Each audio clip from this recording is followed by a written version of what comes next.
오늘은 우리 사랑의 만찬이라는 제목으로 같이 하나님 말씀을 나누고자 합니다. 요한복음 6장에는 두 가지 사건이 기록이 되어 있습니다. 첫 번째 사건은 우리가 읽은 오병이어의 기적입니다. 오병이어의 기적은 예수님의 십자가 사건만큼이나 굉장히 중요한 사건입니다. 예수님의 십자가와 부활 사건이 마태, 마가, 누가, 요한복음, 사복음서 모두에 기록되어 있듯이 이 오병이어 사건도 사복음서 모두에 기록되어 있는 유일한 기적입니다. 오병이어 말고는 이 사복음서에 기록된 기적이 없습니다. 그만큼 이 사건은 중요하다는 것입니다. 그리고 이어지는 사건이 예수님께서 풍랑을 잔잔케 하신 사건입니다. 예수님께서 바다 위로 걸어오시고 또 풍랑을 잔잔하게 하십니다. 그리고 이 사건들 이후에 예수님의 설교가 이어집니다. 요한은 의도적으로 오병이어 기적 다음에 예수님이 풍랑을 잔잔케 하시는 사건을 배치해 놓았습니다. 즉 예수님은 보리떡 5개와 물고기 2마리로 수만 명을 먹이실 뿐만 아니라 풍랑도 잔잔케 하시는 전능하신 하나님이라는 사실을 보여주고 있다는 겁니다. 그래서 20절에 보시면 예수님이 직접 자신이 누구인지 밝히십니다. 20절입니다. 이르시되 내니 두려워하지 말라. 내니 두려워하지 말라. 내가 바로 천지 만물을 주관하고 다스리는 전능한 하나님이라고 직접 밝히고 있습니다. 여러분, 우리가 염려하고 두려워하는 이유가 무엇입니까? 예수님이 누구신지 잘 모르기 때문입니다. 예수님께서 모든 상황을 주관하시고 다스리시는 전능하신 하나님이라는 사실을 우리가 모르기 때문에 두려워하고 염려하고 있다는 거예요. 물론 하나님께서 모든 일을 주관하시지만 때로는 암에 걸리기도 합니다. 때로는 사고도 당하기도 합니다. 어려운 문제에 부딪히고 불행한 일이 일어나기도 합니다. 이것은 하나님이 전능하지 않아서가 아닙니다. 우리가 하나님의 모든 뜻과 계획을 이해할 수는 없지만 하나님의 전능하심은 신비롭게도 모든 일을 합력하여 선을 이루어 가십니다. 비록 고난이 우리를 힘들게 하지만 하나님의 전능하심은 그 고난을 재창조하셔서 하나님의 뜻을 이루어 가신다는 것입니다. 계속해서 2절에 보시면 무리들이 예수님을 따르는 이유가 기록이 되어 있습니다. 큰 무리가 따르니 이는 병자들에게 행하시는 표적을 보았음이로라. 무리들이 예수님을 따랐던 이유는 병자들에게 행하시는 기적을 보았기 때문입니다. 예수님이 안진뱅이도 일으키시고 소경의 눈도 뜨게 하시니까 예수님이 누군지 궁금했을 거예요. 또 자신이나 가족 중에 아픈 사람이 치료받기 위해서 예수님을 따라왔을 수도 있습니다. 어쨌든 이 사람들은 지금 자기의 욕망을 채우기 위해서 예수님을 따라온 사람들입니다. 즉 이 사람들은 자기 욕망이 채워지면 언제든지 예수님을 떠날 수도 있는 사람들입니다. 그런데 주님은 그들의 욕망과 얄팍함을 충분히 아셨지만 그들을 불쌍히 여기시고 그들의 필요를 채워주신다는 겁니다. 사실 우리도 하나님께 예배드리러 나왔지만 순수하게 나오지는 않잖아요. 하나님께 바라는 게 있고 기대하는 것이 있습니다. 내가 원하는 것이 채워지지 않으면 속상해하기도 하고 때론 삐지기도 합니다. 주님은 그런 우리 속내를 다 아시고 우리의 필요를 채워주십니다. 여기서 우리는 무리가 예수님께 기대하는 것과 예수님께서 무리들에게 기대하는 것이 다르다는 것을 알 수 있습니다. 지금 이 순간에도 하나님이 우리에게 기대하시는 것이 있습니다. 또 우리가 하나님께 기대하는 것도 있습니다. 이 큰 간격 사이에 우리가 지금 놓여 있습니다. 신앙은 이 간격을 점점 줄여가는 것입니다. 내가 원하는 것에서부터 하나님이 원하시는 것까지 점점점 우리가 주님께로 가까이 나아가는 것입니다. 이것이 신앙의 여정이라고 할 수 있습니다. 하나님께서는 내 힘을 빼시고 하나님이 원하시는 것으로 우리를 채워주십니다. 그렇다면 하나님께서 우리에게 원하시는 것이 뭘까요? 하나님은 우리가 어떻게 행하기를 원하십니까? 결론부터 말씀드리면 하나님은 우리가 사랑으로 행하기를 원하십니다. 오병이어 기적에 이것이 잘 드러나 있습니다. 여러분, 요한복음을 읽어보시면 특별한 전개 방식이 있습니다. 처음에는 나를 따르라 하면서 제자들을 부르십니다. 그렇게 따르는 제자들에게 나를 믿으라고 말씀하십니다. 더 나아가면 나를 사랑해라. 그리고 더 나아가면 너희가 서로 사랑해라. 이것이 요한복음이 전개되는 방식입니다. 나를 따르라. 그리고 나를 믿어라. 나를 따라서는 안 되고 따르더라도 나를 믿고 따라라. 그 믿는 데서 멈추면 안 되고 거기서 더 나아가서 나를 사랑해라. 그리고 한 걸음 더 나가 너희가 서로 사랑하라. 그렇게 말씀하고 있습니다. 요한복음은 하나님을 따르고 믿는 것에서부터 시작해서 하나님을 사랑하고 형제를 사랑하는 자리까지 우리를 인도해 갑니다. 여러분, 이런 맥락 속에서 집에 가셔서 요한복음을 한번 천천히 읽어보시기 바랍니다. 그러면 이런 맥락 속에서 하나님이 우리를 부르고 있다는 사실을 발견하게 될 것입니다. 요한이 쓴 서신서를 보면 사랑을 많이 강조합니다. 요한 자신도 예수님께 사랑을 많이 받았습니다. 그래서 요한이 자기를 소개할 때 뭐라고 소개합니까? 예수님께 사랑하시는, 예수께서 사랑하시는 그 제자, 그 자기를 그렇게 소개해요. 예수께서 사랑하시는 그 제자. 그러니까 요한 자신이 예수님께 사랑을 많이 받았어요. 주님께 사랑을 많이 받은 요한은 훗날에 사랑의 사도라고 불립니다. 그가 쓴 요한 서신을 보면 사랑을 많이 강조하고 있습니다. 요한 1서 4장 7절 말씀입니다. 사랑하는 자들아, 우리가 서로 사랑하자. 사랑은 하나님께 속한 것이니 사랑하는 자마다 하나님으로부터 나서 하나님을 알고 사랑하지 아니한 자는 하나님을 알지 못하나니 이는 하나님은 사랑이심이라. 11절에 뭐라 얘기합니까? 사랑하는 자들아, 하나님이 이같이 우리를 사랑하셨은즉 우리가 서로 사랑하는 것이 마땅하도다. 그래서 요한복음을 읽어보면 요한은 자신의 라이벌이었던 베드로의 단점을 기록하지 않습니다. 다른 복음서에 보시면 마태복음이나 누가복음, 마가복음을 보시면 베드로의 단점이 나와요. 근데 요한복음에는 베드로의 단점이 없습니다. 요한은 베드로의 단점을 숨겨줍니다. 그리고 그의 장점을 부각시켜서 이야기를 해줍니다. 오병이어 기적에서도 요한은 예수님의 사랑을 강조합니다. 예수님의 사랑에서부터 이 놀라운 기적이 시작되었다는 것입니다. 여러분, 오병이어 사건이 기록된 다른 복음서를 보면 예수님께서 무리들을 불쌍히 여기셨다고 말씀합니다. 마태복음 14장 14절입니다. 예수께서 나오사 큰 무리를 보시고 불쌍히 여기사 그 중에 있는 병자를 고쳐주시니라.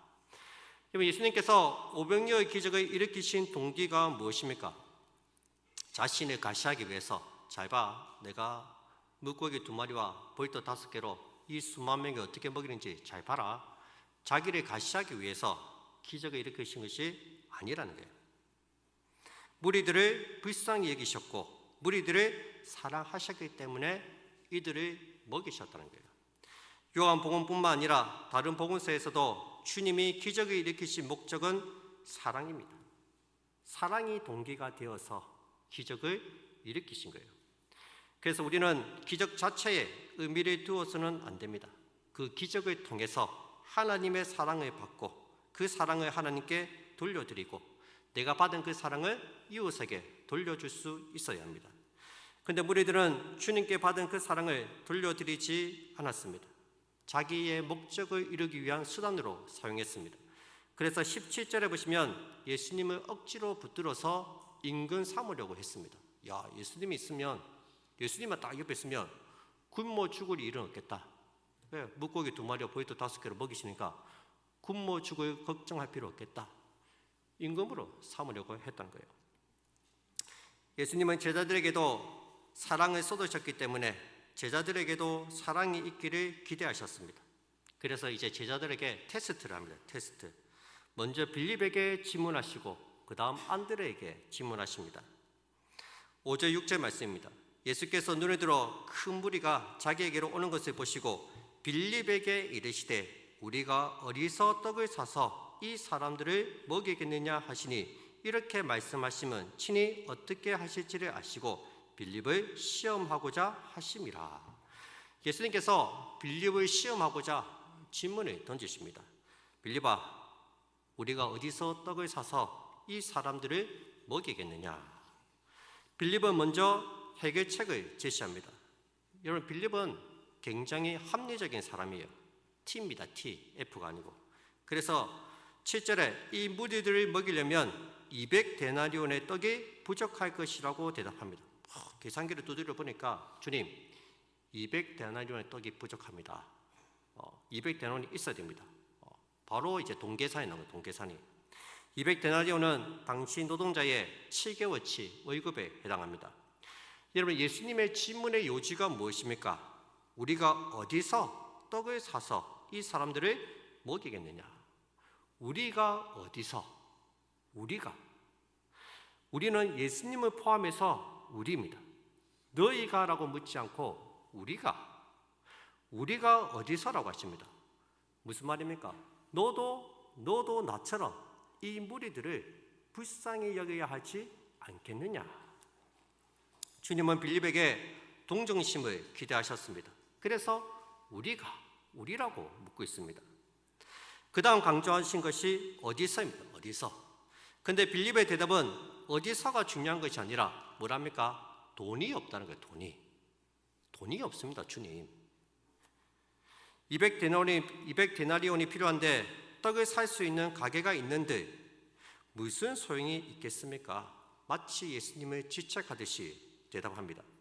여러분, 예수님께서 원하시는 대답이 무엇입니까? 우리가 어디서를 왜 질문 던졌습니까? 예수님도 아세요. 이 들판에 가게가 없다는 거, 음식점이 없다는 거, CU도 없고 이마트도 없고 메가마트도 없고 아무도 것도 없어요. 들판에. 근데 왜 예수님이 어디서 떡을 사겠느냐 질문을 던졌을까요? 여러분, 이 들판 어디서 떡을 사서 먹을 수 있겠습니까? 바로 예수님에게서입니다. 예수님에게서 떡을 얻을 수 있기 때문입니다. 오직 주님만이 이 수많은 무리들을 먹일 수 있는 전능한 하나님이십니다. 주님은 그 대답을 듣고 싶은 거예요. 여러분, 오직 주님만이 나의 필요를 채워주실 수 있음을 꼭 믿으시기 바랍니다. 무엇을 먹을까, 무엇을 입을까 염려하지 말라. 들의 백합화를 봐라. 공중의 새를 봐라. 누가 먹이시고 입히십니까? 이름 모를 들풀도 하나님이 입히십니다. 그 하나님이 누굽니까? 우리 아버지십니다. 우리 아버지. 어느 부모가 자식이 굶주리는데 어려움에 처하는데 외면하겠습니까? 우리를 너무나도 사랑하시는 우리 아버지라는 거예요. 그 아버지께서 우리의 모든 필요를 채워주신다는 것입니다. 뿐만 아니라 우리 주님은 생명의 떡이 되십니다.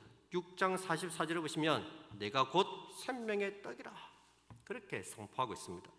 주님은 십자가에서 자신의 살과 피를 내어주셔서 우리에게 영생을 주셨습니다. 그런데 빌립은 아직 예수님이 누구신지 모르고 있다는 거예요. 배고픈 무리들을 불쌍히 여기는 마음도 없습니다. 빌립은 무리의 결핍만을 인지합니다. 빌립은 거기서부터 시작하는 거예요. 처음부터 무리들을 사랑할 수 없습니다. 빌립은 거기서부터 계산기를 뚫리는 데서부터 시작하는 거예요. 그렇게 계산기를 뚫리다가 점점 믿음이 들어가고 신앙이 생기면 이제는 옆에 있는 사람 어깨를 툭툭 두드리면서 사랑하는 자리까지 위로하고 격려하고 사랑하는 자리까지 이르게 될 것입니다. 그래서 예수님은 빌립을 책망하시지 않습니다. 여러분, 그 다음 안드레는 어떻게 했습니까? 안드레는 사람을 잘 데리고 오죠. 안드레는 항상 누군가를 데리고 옵니다. 누군가를.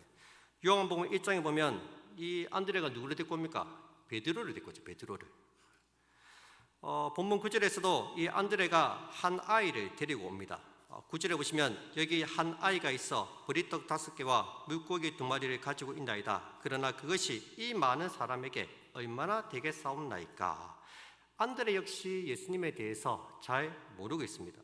보리떡 5개와 물고기 2마리로 이 많은 사람들을 어떻게 먹일 수 있겠습니까? 이걸로는 턱없이 부족하다는 거죠. 빌립은 돈이 부족하다 말하고 안드레는 음식이 부족하다고 말하고 있습니다. 안드레 역시 무리들의 결핍만 보고 있습니다. 아직까지 이 무리들을 불쌍히 여기고 사랑하는 자리까지 못 가고 있습니다. 주님은 우리가 무리를 불쌍히 여기고 사랑하기를 원하십니다. 우리가 성경을 읽을 때나 조용히 기도할 때 주님께서 진정 나에게 원하시는 것이 무엇인지 주님의 마음을 헤아려 봤으면 좋겠습니다. 주님은 내가 무슨 일을 하든지 사랑으로 그 일을 행하기를 원하십니다. 여러분, 복음서에 나오는 모든 기적들 속에는 하나님의 사랑이 담겨 있습니다. 우리가 병이 낫는 것 기적입니다. 그러나 병에 걸리는 것도 기적입니다. 생명이 태어나는 것 기적입니다. 그러나 생명이 죽는 것도 기적입니다. 무엇보다 그 모든 기적에는 우리가 이해할 수 없는 하나님의 사랑이 담겨 있다는 거예요. 우리를 너무나도 사랑하시는 하나님께서 우리를 사랑하셔서 일어나는 일들이라는 거예요. 여러분, 우리에게 일어나는 모든 일들 이면에는 하나님의 사랑이 담겨 있다는 사실을 꼭 기억하시기 바랍니다. 계속해서 10절에 보시면 주님께서 무리들을 먹이시기 위해서 먼저 앉으라고 말씀하십니다. 예수께서 이르시되 이 사람들로 앉게 하라 하시니 그곳에 잔디가 많은지라 사람들이 앉으니 수가 5,000명쯤 되더라. 여기 앉게 하라, 이 말은 친밀한 식사 대용을 뜻합니다. 남자만 5,000명이고 여자와 아이들까지 다 합치면 한 2만 명은 넘을 거예요. 이 많은 무리들이 때를 지어서 둘러앉아서 먹습니다. 마가복음에 보시면 50명씩 100명씩 이렇게 앉는 것을 보게 됩니다. 여러분, 주님은 단순히 무리들을 먹이시지 않습니다. 함께 둘러앉아서 다 같이 먹게 하십니다. 어떤 분위기에서 먹는가가 중요하다는 거죠. 여러분, 사복음서 모두 오병이어의 기적은 성만찬을 상징합니다. 오병이어의 기적이 일어난 때가 4절에 보니까 6월절이 가까이 왔을 때라고 말합니다. 6월절은 어린 양 되신 주님이 우리를 위해서 십자가에서 죽으신 사건과 연결됩니다. 성만찬은 우리를 사랑하셔서 십자가에서 죽으신 주님을 묵상하면서 서로 떡을 떼며 사랑의 교제를 나누는 시간입니다. 그래서 성만찬은 사랑의 유대 위에 행해져야 합니다. 여러분, 우리는 사랑의 공동체입니다. 우리는 주님의 살과 피를 함께 나누어 먹으면서 사랑으로 하나가 되는 공동체입니다. 우리가 회의를 많이 하고 규정을 많이 만든다고 해서 서로 사랑할 수 있는 것이 아닙니다. 오직 예수님의 살과 피로만 하나가 될 수 있고 서로 사랑할 수 있습니다. 요한복음에서 이 오병이어가 배치된 위치를 보면 마태와 누가의 상상수훈의 자리에 위치해 있습니다. 상상수훈이 있어야 할 그 자리에 요한은 오병이어 기적을 배치해 놓았습니다. 3절에 보면 예수께서 제자들과 함께 산에 올라가셨다고 말씀하고 있죠. 다른 복음서에서는 주님이 제자들과 함께 산에 올라 입을 열어 가르쳐 이르시되 하면서 산상수훈 말씀이 나옵니다. 근데 요한복음에서는 산상수훈 말씀이 아니라 오병이어 사건이 등장합니다. 즉 성만찬이 상상수훈을 대체하고 있다는 거예요. 이것은 제자 공동체는 말씀을 듣는 것을 넘어서 말씀을 먹고 서로 사랑하는 자리까지 나아가야 한다는 것을 보여주고 있다는 거예요. 여러분, 하나님의 말씀을 들었다면 서로 은혜를 나누고 서로 사랑도 나누어야 합니다. 이제 구역이 새롭게 형성되었습니다. 여러분, 우리가 왜 구역으로 모입니까? 함께 모여서 은혜를 나누라는 거예요. 함께 모여서 사랑을 나누라는 거예요. 내가 우리 구역원들을 어떻게 사랑하면 좋을까? 이번에는 어떻게 사랑을 표현할 수 있을까? 서로 사랑하라고 구역을 만든 거예요. 우리가 왜 모입니까? 사랑하라고 모인 거예요. 사랑하라고. 서로 섬기려고. 내가 이 구역원들을 어떻게 섬길까? 내가 이 사람을 위해서 내가 할 수 있는 게 뭘까? 섬김을 받으려고 모인 게 아니고 섬기려고 모인 거예요. 여러분, 구역 모임에 성도 간의 사랑이 풍성해야 됩니다. 교회 사역도 마찬가지입니다. 사역의 목적도 서로 사랑하기 위해서입니다.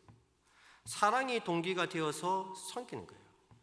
사랑하는 마음으로 섬겨야지 그 사역이 귀한 사역이 되는 거지. 사랑하는 마음으로 섬기면 나중에 가면 여러분 원망하고 불평밖에 안 나옵니다. 사랑하는 마음이 동기가 되어야 돼요. 여러분, 먼저 예배를 드리시고 하나님의 사랑을 받으시기 바랍니다. 그 받은 사랑으로 섬기시고 구역에서 사랑을 나누시기 바랍니다. 그것이 바로 교회입니다. 저는 우리 모양실에 누구라도 찾아오면 뭐라도 대접합니다. 냉수라도 대접합니다. 냉수라도. 내가 먼저 사랑으로 섬기는 거예요. 사랑으로. 목사가 뭐 대접만 받습니까? 때로는 섬길 수도 있어요. 섬기고. 이 받은 사랑을 여러분들도 구역에 가서 사랑으로 섬겨야죠. 헌신해야 됩니다. 서로 사랑하는 거예요. 서로.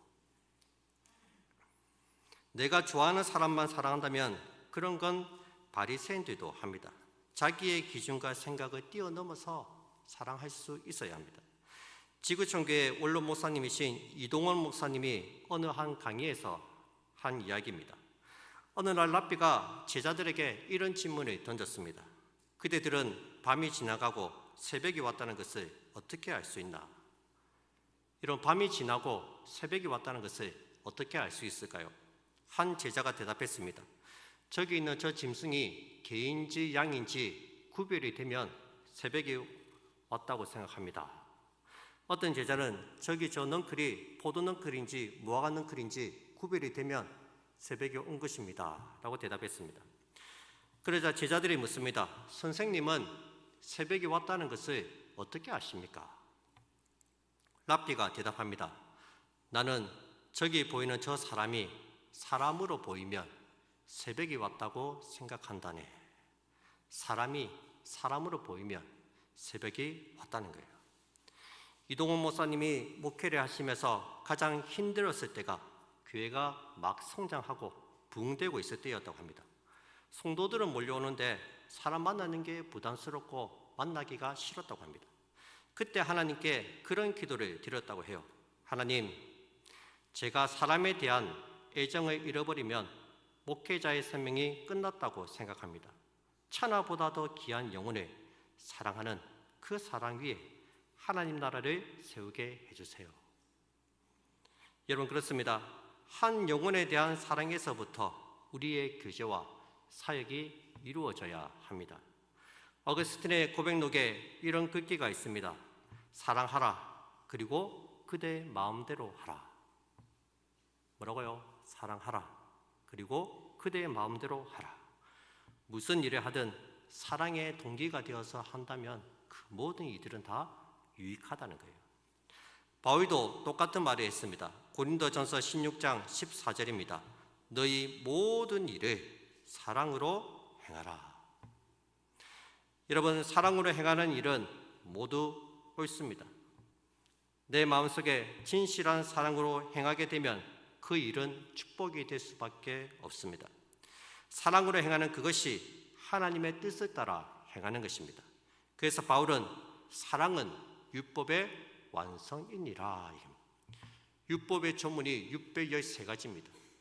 그 조문을 이룰 수 있는 방법은 하나밖에 없습니다. 사랑입니다. 사랑하면 하나님 말씀을 다 이룬다는 거예요. 반대로 사랑으로 행하지 않는 모든 것은 죄가 되고 나쁜 열매를 거두게 됩니다. 여러분, 기억하십시오. 사랑으로 드려지는 예배가 진정한 예배입니다. 사랑으로 기도하면 진정한 중보 기도가 됩니다. 사랑으로 복음을 전하면 감동이 있습니다. 정말 영혼을 사랑하는 마음으로 복음을 한번 전해보세요. 하나님께서 역사하실 것입니다. 사랑으로 섬기면 진정한 섬김이 되고 하나님의 뜻을 이루게 될 것입니다. 말씀 맺겠습니다. 고린도전서 마지막 장에서 바울은 사랑으로 성도들을 섬겼던 모범적인 한 가정을 소개합니다. 우리 한번 볼까요? 고린도전서 16장입니다. 고린도전서 16장 14절부터 보시기 바랍니다. 바울은 고린도 교회 성도들에게 14절에서 너희 모든 일을 사랑으로 행하라 말했습니다. 그 다음에 사랑으로 행한 가정을 소개합니다. 바로 스데바나의 집 가정입니다. 15절부터 한번 보시기 바랍니다. 형제들아, 스데바나의 집은 곧 아가야의 첫 연매요 또 성도 섬기기로 작정한 줄을 너희가 아는지라. 내가 너희를 권하노니 이 같은 사람들과 또 함께 일하며 수고하는 모든 사람에게 순종하라. 내가 스데바나와 부도나도와 아가이고가 온 것을 기뻐하노니 그들이 너희의 부족한 것을 채웠습니다. 그들이 나와 너희 마음을 시원하게 하였으니 그러므로 너희는 이런 사람들을 알아주라. 여러분, 스데바나의 집은 아가야 지방에서 예수님을 믿은 첫 가정이었습니다. 바울이 전하는 복음을 영접한 스데바나의 집 사람들은 받은 은혜와 사랑의 간격에서 성도들을 섬기기로 작정했습니다. 우리가 가서 섬기자 작정했어요. 주께 받은 그 사랑을 흘려보내리라 다짐했습니다. 아빠만 다짐한 게 아니고 엄마만 다짐한 게 아니고 자녀들까지 온 가족이 함께 하나님의 교회를 섬겨 나가기로, 성도들을 섬겨 나가기로 작정하고 결심했습니다. 각자가 교회를 섬겨 나가는데 그 역할을 다 감당했다는 거죠. 그들이 얼마나 성도들을 잘 섬겼는지 17절에 보시면 그들이 너희의 부족한 것을 채웠다 말씀하고 있습니다. 18절에 그들이 나와 너희 마음을 시원하게 하였다 말씀하고 있습니다. 여러분, 고린도 교회는요, 문제도 많고 말도 많은 교회입니다. 파당과 파벌로 나뉘어져서 아주 시끄러운 교회였습니다. 우리 같으면 이런 골치 아픈 교회는 안 나갑니다. 뭐 하려고 이렇게 피곤한 교회 가노? 조용하고 막 은혜롭고 그런 교회 가지. 이런 교회 안 나갈 거예요. 그런데 아무도 섬기려 하지 않는 곳에 스데바나 집 사람들이 가서 섬긴 거예요. 그러니 바울의 마음이 얼마나 시원했겠습니까? 이 스데바나 집 사람들 볼 때마다 기쁨이 충만한 거예요. 속이 시원한 거예요. 언제나 기쁨이 넘쳤고 감사가 충만했을 거예요. 저는 우리 교회도 이런 믿음의 가정들이 많이 일어났으면 좋겠습니다. 목회자가 볼 때 속이 시원한 가정, 이 가정에 하나 맡겨놓으면 시원하게 문제가 해결되는 가정, 정말 하나님이 기뻐하시는 가정, 주의 일이라면 앞장서서 섬기는 가정, 사랑으로 섬기는 가정들이 우리 교회 가운데 많이 일어났으면 좋겠습니다. 저와 여러분들의 가정이 사랑으로 섬기는 믿음의 가정이 되시기를 주님의 이름으로 축복드립니다.